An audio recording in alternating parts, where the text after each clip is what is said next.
It was manufactured in the year 1971 based on a collaboration with the Department of Mechanical Engineering.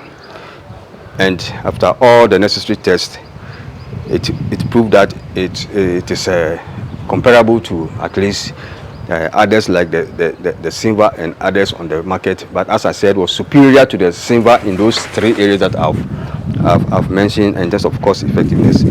We produce stabilized blocks from this and then these were used in building about close to about 100 houses across the country. I can recall some on KNUST campus, residential, industrial buildings. We have Ayodiasi, some of them. We have Bunsu, where we built an industrial sector there with the Tek-Block. We have Tema community, 8 or thereabout. We built almost about 60 houses in Tema, all for experimental purposes. In King Council, and I think that will be on the Techiman Road.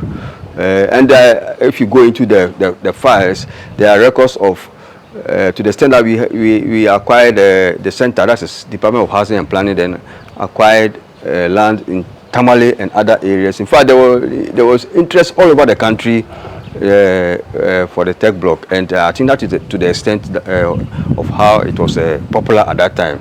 And I must say that the whole thing started in response to the oil crisis in 1971, where there was a major oil shortage across the world, and that necessitated government interest in finding alternative materials to support the industry. I think in 1971, when it has become successful, there was even an attempt to now develop a powered version of it. So Center for Settlement Studies, or KNUST, Department of Housing and Planning, collaboration with Mechanical Engineering, actually attempted to develop a powered version of this, which will produce a number of blocks in a minute or so. And I think it was successful, as I understand. That was in 1974. But then, due to some other issues, it died down quietly and up to then. And I would say that it's all because perhaps the kind of support that the center needed from government to roll this thing on a very big scale never happened up to now. That is why interest in trying to still improve on the technology more or less died down over the years until now that we still have this prototype of us. With the silver, the movement, this is not attached to the movable plate. So when you move there, it doesn't come together. That's with the silver, it's not like that. But with ours, as soon as you move the lever, it comes direct to the movable plate. That is one unique thing about it.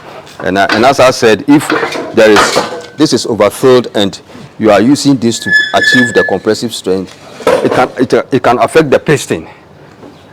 Per the design, if this is too much, then because this is wood, it will break at that point, and then the piston will be safe.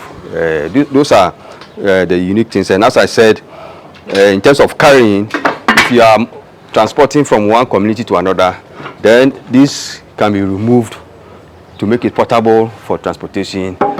And also, where even you have misplaced the handle, within the community, they can quickly get their own wood to be able to look at it. So I'm saying that we have missed the opportunity a lot, because if you look at issues that we talk about, schools under trees, this actually should not have happened